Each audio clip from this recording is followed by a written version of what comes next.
भारत में कोरोना पर अभी तक काबू नहीं पाया जा सका। गुज़श्ता 24 घंटों के दौरान तकरीबन 1,96,000 मजीद अफराद इससे मुतासिर हो चुके हैं, जबकि 3,500 के करीब मजीद हलाकतें रिकॉर्ड की गई हैं। भारत में अब तक इस वबा से 3,07,000 से जायद अफराद की मौत हो चुकी है। मजमूई तौर पर मुतासरीन की तादाद 2,70,00,000 के करीब है।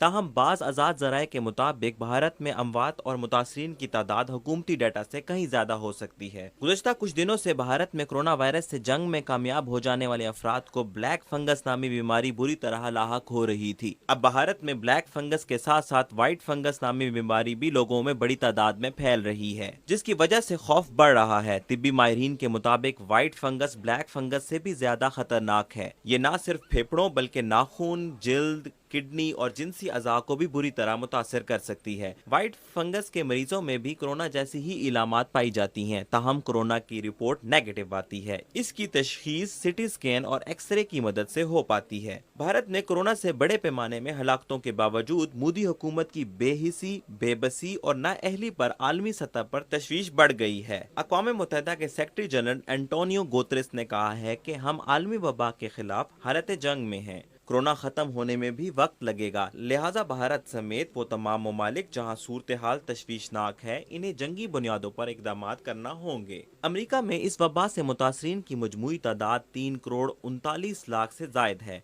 और सबसे ज्यादा हलाकतें 6,05,000 के करीब हैं। दूसरी जानब ब्राजील है, जहां मुतासरीन की तादाद 1,61,21,000 के लगभग है। ताहम 4.5 लाख के करीब लोग हलाक हुए हैं।